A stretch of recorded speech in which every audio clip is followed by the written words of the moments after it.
Welcome back on the AM show. I'm more excited today because of something that's about to happen. BBC. My name is Benjamin Akako, and joining me for the news review this morning, I'll be revealing. If you've not followed the show, you wouldn't know. It's a bit of a surprise. But let me just let you know that this segment, as always, is brought to you courtesy of Endpoint Homeopathic Clinic. What are they offering? Especially at the start of a new year, how about you get your body checked? A full medical checkup would be the way to go. But if you could check out only one thing as a man, I would proffer for you, especially if you are 40 plus, your prostate. And if you're a woman, your fertility. And for both of these, Endpoint Homeopathic Clinic is offering you these services, the screening, for free. Here's where you can locate them. Here in Accra, they are at Spintex opposite the Shell signboard. There's Kumasi, Kronoma Bwe here behind the Angel Educational Complex. There's Takrady State, there's Tema Community 22, there's Techiman Hanswa and Siamanzima. How many are those? 6 or 7 that you can go to. And if you'd like to call them, which I highly recommend that you do, the two numbers are 0244 867 068 or 0274 234 321. Endpoint Homeopathic Clinic, the end to chronic disease. But only the start of the news review this morning. I'm excited. You can see it. And it's because I have the privilege, the honor. I wish we could do a drum roll. She's doing it herself. Christiana Sweetie Abochi, my partner in all good things, my co-host, my colleague, joins me on the show. Hello, good morning. Good morning, Benjamin. How are you? Do I know you? Do I know you? I found out this morning that your name is Yao. Nice to meet you, Yao. How are you doing? You found out this morning that my name is Yao. I also found out this morning that your name was Christiana. Because you insist on calling me Christiana, I'm going Christiana to call you is your Yao. name. It's not. My name is Sweetie Abochi. Christiana Sweetie Abochi. Okay, thank you. But you know your name, your middle name always reminds me of that Raquel song with Sarkodie. Do you know the one? Sweet to you. Sweet to you. Sweet to you. Look, she's getting all of a sudden. Good to have you join the conversation this morning. I'm excited for you because it's your very first time on the show. You know, we're going to, I think our director, Yao Forsen, our ace, top class director, Yao Forsen, I'm going to maybe have him take a picture from the control room for the, for the records. Okay. Someday we can pick it out and say, look at this one. Before and after. Before and after. Anyway, so you've been following the AM show for a while now. We discussed quite a number of issues, even before we get into the papers. I like doing this. What has struck you over these last few weeks that you've been here with us? Any topical issue that has really caught your attention?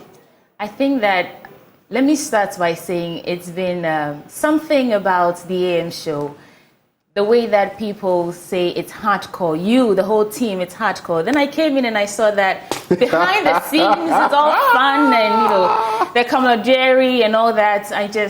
It was working my nerves, but now I'm so comfortable, sitting here. And your command over the English language. I was telling my friends that sitting with Benjamin to do this show will be interesting because I thought I had great command over the language, and I heard Benjamin Akako speak, and I thought, okay, I hail. But this week especially, we've been doing a review of what to expect in the year, what should be done, what should not be done. We've looked at the economy, sanitation, education, health, agriculture. Yes. And today we'll go back to education because, UTAG and TUTAG are up in arms against the Fair Wages and Salaries Commission. It's one of the things we'll be looking at. Yeah. I think that so far it's been great. What I'm particularly looking forward to discuss today is on the Samuel Atachia's response to the draft report that was leaked. He says to disregard it because that's not from the committee. When we get into that, I'm looking forward But by and large, they're also saying that the contents of what has been leaked is practically what they have. So I don't know what the major difference really will be. But something else. You want to come in again? I think it's like them to not lay it all out there until they've given us a final report. True. Of course, they'll downplay whatever that has come up on whatever we've discovered until they want to, they want to handle it their own way. One thing that I didn't really like, didn't sit well with me, was when they decided that some of the interrogations will be done in camera. And I thought that was a bit fishy, but I mean, things like that sets the pace for issues like this to come up where you don't know exactly what happened. And so when these reports, these draft reports come out and these recommendations and facts findings come out, you don't know what to really believe. But I'm just waiting to see what they say in the final reports, which hopefully they'll give us soon. All right. And finally, again, based on the population and housing census, the latest one, we also find out one of the matters we're discussing today on the show. The divorce rate and the separation rate. Don't run away from that. Don't run away from it. I mean, it's stark. Yesterday, a friend, when I posted the Joy News, little flyer that we put out, when I posted it, a friend got in touch with me and said, I said, but this has been a trend for a number of years. Yes. I don't know whether it's because a lot of more young people are getting married, though many young people will also tell you that they don't have the means of getting married. I saw someone's list. The list recently, and I said, okay, and I quietly moved aside. I saw a vendor list. And what list? Charges, vendors, wedding vendors, like decor. Okay, so everything sound, coming together everything. as a And package. when you see the costs of some of these things, you wonder if marriage is... Okay, there's one that says marriage is the goal, 2,000 Ghana cedis. And then we have deluxe, we have luxury executive. It goes all the way to 500,000 Ghana cedis for a wedding. And I thought, okay, why are we complaining in this country that there's no money or we are suffering if we can afford to use that much? There are levels to this business. There are levels to this business. Yeah. There are those, my brother went to somewhere in Ibri, his choir went to sing there, and he says how lavish the wedding was. I mean, and then but you see, I think in the end, we're somewhat of hypocrites. Because while we attest to the fact that the system is hard, I think people still try to live over and beyond their means. Because we need to impress, we need to make posts, Impress we whom? need to give pressure. Impress whom? You, everyone. Look at the Mark Zuckerbergs. I don't try to impress anybody. If you see me in a suit here on the show, it's because the show requires Monday to Thursday to don a suit. If I had my way, I would use African prints every day. In my past morning show, I was doing African prints practically every day. I dress like this because the show has me. It's a formal show, and I do this. Okay, but I'm also saying that sometimes we do things over and beyond, and then we get caught up. And why do you have to have? A friend was sharing this with me recently. In other parts of the world, the same places we go to beg for money.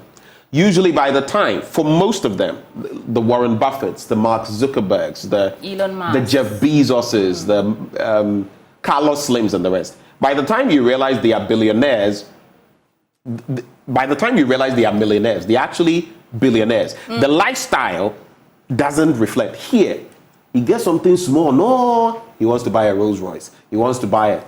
Look at our roads. Where? I think it's because we like to play the status game instead of the freedom game, something that I was sharing among my circle of friends a few days ago, where we think that what you're wearing, what you're driving, the jewelry that's adorned your body is what determines or what speaks to your value or your worth. Instead of investing in things that will bring you freedom in the long term. I'm talking about if it's health, making sure that you're forming habits daily instead of posting the cheeseburgers and the fancy dinners and buying the expensive wigs. Well, please, if you ask me, the wig. We all want to you are treading on dangerous territory. But I want to comment on the divorce rates before let's circle back. Very quickly, and then we'll get into the Did you realize that the number of women in that statistics was almost double the number of men who admitted to being divorced? Yeah, I found that and a bit, I thought, is it that more women are denying that they're married, or more men move on quickly after they divorce? And so by the time they say that women move on quicker. They say by the time the woman... No. The theory is that by the time the woman tells you she's backing out or something, she already has... I nearly said... the replacement is already there. Anyway. But that makes for interesting analysis. I don't know if you have any thoughts on those. You can share with us via the live stream. Join us on Facebook. But We'll be getting into the papers now. I have the Daily Graphic newspaper. What do you have? I have the Ghanaian Times and the Daily Guide newspaper. All right. So I would have you start with any of the papers you'd like. Start the Ghanaian Times? Yeah, let's start with the Ghanaian Times, where the front page says parliamentary inquiry into the leak tape. It's saying that prosecutes 3 police officers. That's on page 3. That's the story we started with. They're saying that the committee is recommending that they prosecute these police officers and exonerate the IGP. Let me quickly get to that story. It says Parliament has recommended further investigation and possible prosecution of 3 top police officers for perjury and professional misconduct. They are Commissioner of Police, retired George Alex Mensah, Superintendent George Asare, and Superintendent Eric Jebi, who were head plotting the removal of the Inspector General of Police. The recommendation made by the ad hoc committee constituted by Parliament to probe the tape follows its finding that the conduct of the 3 police officers was unethical, unprofessional, and a breach of the Police Service Act 1970 Act 350.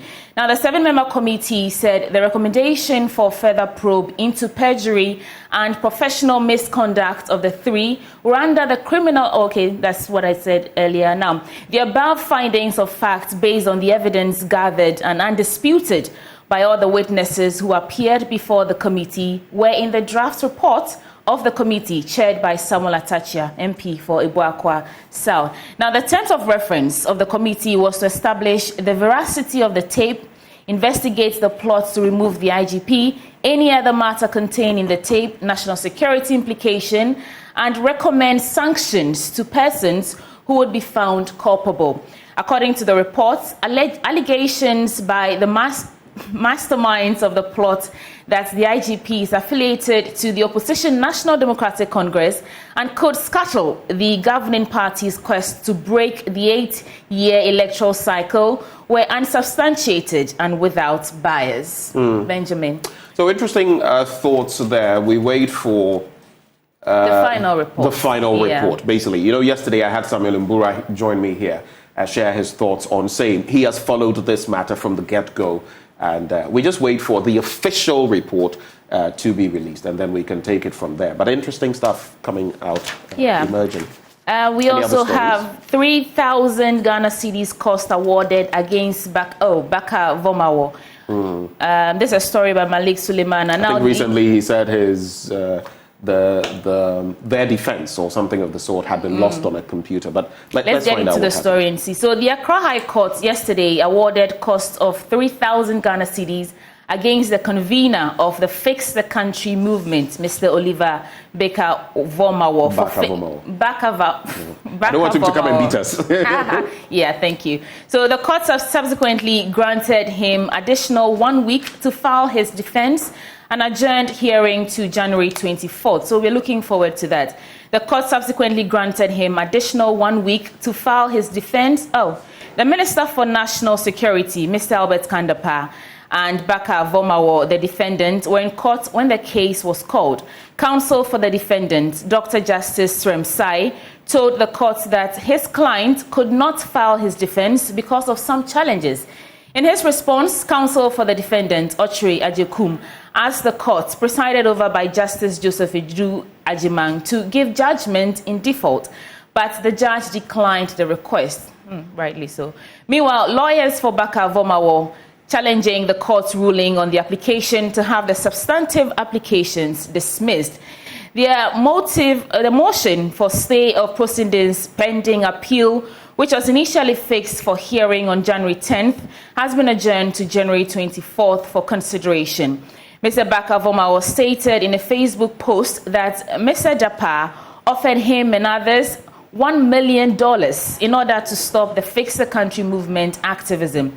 According to Vomawo, they went as far as offering $1 million. They offered us a committee appointment, set up a committee, and appoint us to government positions in order to stop this activism.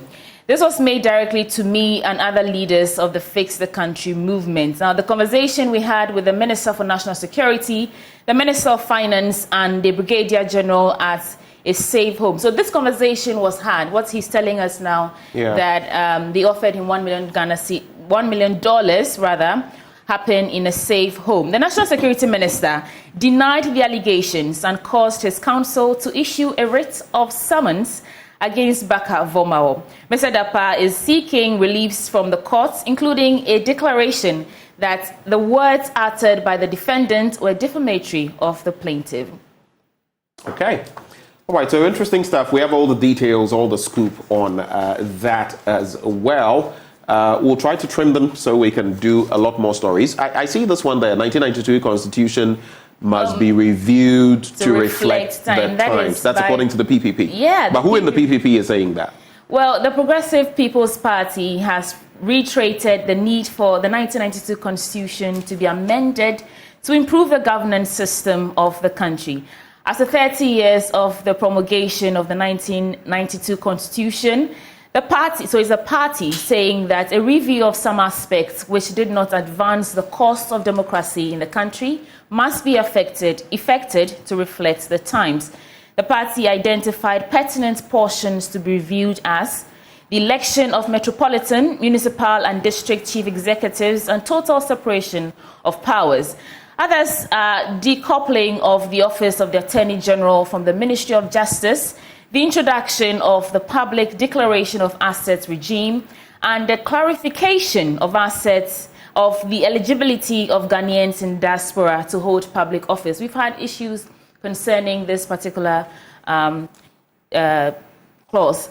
Mr. Felix Mante, the director... had the Asin North Member of Parliament, James Jachikwason, the tussle, and even before him, another Member of Parliament in the past, but of course his is the latest, where it had to go as far as a by-election. The court process is still continuing in some respects. So, I guess it's something that ought to be looked at. They believe that this will prevent abuse of power to address the challenge where the president has to appoint the majority of ministers from parliament. What do you have, Benjamin? I'll get into the Daily Graphic newspaper. Government payroll Ghana card linked, and of course that is to prevent, the ghost name saga. There are so many ghosts on our payroll. And you know what I found the most interesting? Was it a year or two or a year and a half ago when the finance ministry, which is supposed to be the center of, discipline and prevention of all these things, had quite a number of ghost names. I remember at least 3, and people were getting 20,000+ a month. I think one was getting 8,000 plus, another about 12 or so thousand. And all these people had been taking salaries for quite a while. So who's taking the money? We never got to know the specific individuals, where they were, at least I didn't get to know what sanctions were applied to these people. But finance ministry on the payroll, I mean, that is the height of whatever. There's but we'll get into to no sanctions happening when the finance ministry is involved, I beg to say, because there have been things happening that you'd expect that government should, or the finance ministry should do something about it. And, there's a whole hullabaloo and nothing, talk shop, nothing ever really happens. What are they saying? What's the story saying? I'll get into that. I just want to give the headlines. Inflation ends 2023 downwards. No change in BECE subjects. That's according to the education minister. There was talk recently on social media that it was going to move from 9 to 5. And the talk is that, no, that is not going to happen. We're actually looking at the Daily Graphic newspaper. And then EOCO retrieves 214 million Ghana cedi proceeds of crime. That story also there. And New Year school, industries urged to conform to modern trends. But the story I want to start with, on the back page of the Daily Graphic newspaper, that's where I want to start. Fatu ends Guinness World Record cooking marathon in Tamale. What a woman. But someone sent me a message yesterday that even as she was at the Modern City Hotel, all she heard was "foink." The light was off. The light went off, and if it weren't for a backup generator and all of that, Charlie would have ruined the climax of it. The cookathon. They nearly our power suppliers nearly did it. But WAPCO has also had its supply, whatever, and in Parliament, some minority members of that committee, the Energy committee are pointing to the fact that government has not been able to meet its obligations to the likes of WAPCO and some independent power producers, counter to the agreements they had, for which reason these are happening. And about 2 days ago, in many parts of at least the Greater Accra region and beyond, there were power outages. But back to the story. After 10 days of intensive cooking and serving patrons with sumptuous meals, Chef Fatu AbdulRazak finally ended the fascinating Guinness World Record attempt for the longest cooking marathon yesterday. With a staggering 227 hours under her belt, she has surpassed the current record held by Irish chef Alan Fisher, 119 hours and 57 minutes, as she awaits official confirmation from the Guinness World Records. That's an additional, 8 hours plus.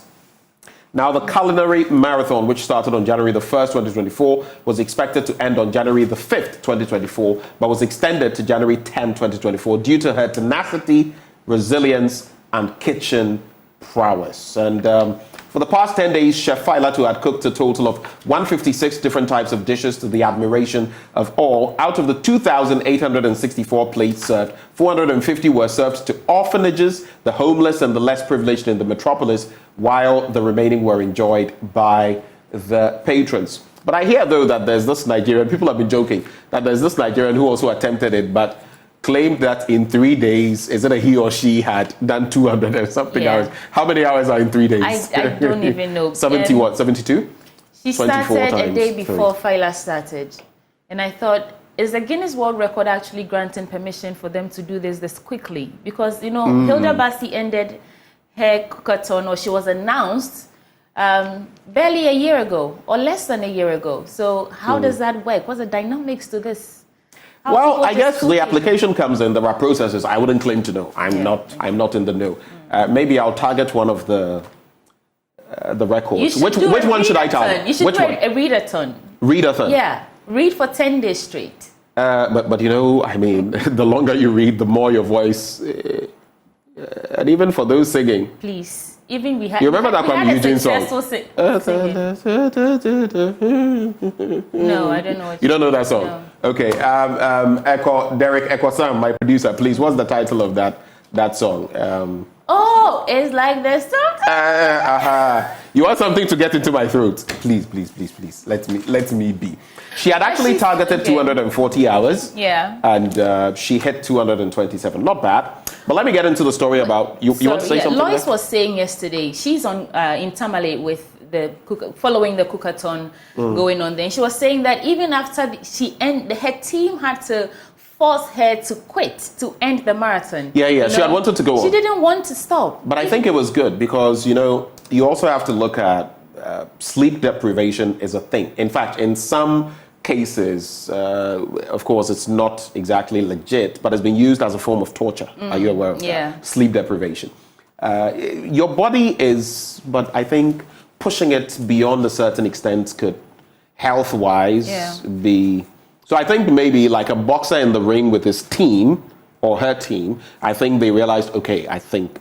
I don't know whether there must have been a medical team as on well. Ground, yes. And I think all of that may have gone into, look, we think you've done enough. But I don't know how she's been able to do it. 10 days, no proper sleep, because I think they get a few minutes to rest and all of that, but that's not sleep. And all that. That's not sleep. Before she started the cookathon, I watched an interview she gave, I'm not sure where, and she said that she wants to cook for so long that whoever attempts to break her record would really have to work for it. And so, true to her words, she's actually done it. I mean, congratulations to her. Her tenacity is to be studied.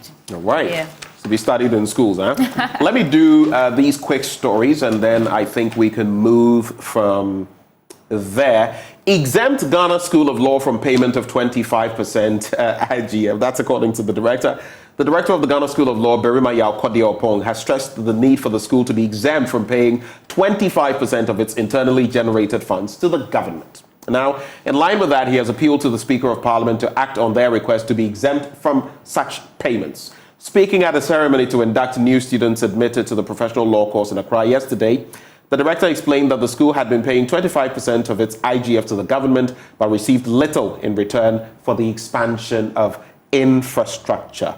By waiving the 25%, Berimo Opong, who is also the Director of Legal Education, said the school would now be able to channel its resources into infrastructure expansion to admit more students to cater for the legal needs of the public. Okay, so that is one of the stories there. I actually see a friend of mine, Prince Ofwe Koto, sitting actually right in front there. Then there is this one, Liberia's ex-chief sentenced to life for murder. Liberia's former Chief Justice and Justice Minister, Gloria Maya Musu Scott, has been sentenced to life in prison for the brutal murder of her niece. It marks the fall from grace of one of Liberia's most famous judges and politicians who prided herself as a champion of women's rights. Musu Scott, 70, is now in jail, hoping to overturn the ruling on appeal. And the final one, the payroll story. A fully automated system of government payroll integrated with the National Identification Database has been launched in Accra. The linked database is to make the use of the Ghana card mandatory, like it or not, for validating newly recruited employees, the re-verification of existing employees, as well as pensioners on the government's mechanized payroll system. That's it. And if you have any thoughts on any of these, you can share them. If not, on we go into the Ghana card. daily. I don't know how many people have actually received their Ghana cards. Last There's still a deficit. Or 17.4 million Ghanaians who've received their Ghana card. So if they're going to roll out this new system, I think their responsibility lies on them to ensure that every citizen has their Ghana card. Otherwise, you're just cutting people off, from their bread without any just reason. Yeah. Well, any other stories? Let's look into the Daily Guide newspaper now. What does it have? One that caught my eye was the public being urged to prevent bushfires. So, as the Harmattan season intensifies, the Electricity Company of Ghana has issued an emotional plea to the public, urging them to actively protect the company's infrastructure from the threats of bushfires. During an interview, Mr. Ayiku emphasized the impact of frequent interruptions on ECG's operations, explaining that replacing fire-damaged poles requires substantial effort and time, often resulting in prolonged outages. He stressed that the heightened risk of bushfires poses a significant threat to ECG's service delivery with an increasing number of electricity poles. That's something to be concerned about. So let's just be careful with bushfires. But in the Daily Guide, the same story you just did, government payrolls, no Ghana card, no pay. And then we have the Bakavoma War response to the Kandapar suit. And then NDC fights over voter link. Okay, this is my vision. I think this is interesting. So the National Democratic Congress has expressed strong opposition to the Electoral Commission's decision to discontinue the use of indelible ink in the upcoming 2024 presidential and parliamentary elections. The party urges that the integrity of the voter register would open doors for fraudulent activities that could compromise the integrity of the elections. They question why the Electoral Commission would choose to remove such a tried and tested verification system that adds credibility to the electoral process. What do you think about that? I've stated my position, but what do you think? I witnessed during the district level elections some sort of altercation in I've forgotten the name of I'm terrible with names. I forgot the name of the electoral area. But we went there to cover the elections. Is it one of the places you went to? Yes, one of the places I went to. And there were twins who could not verify. I remember that story very well. And I think that if they had the indelible ink, it would have been an easy way of telling them apart.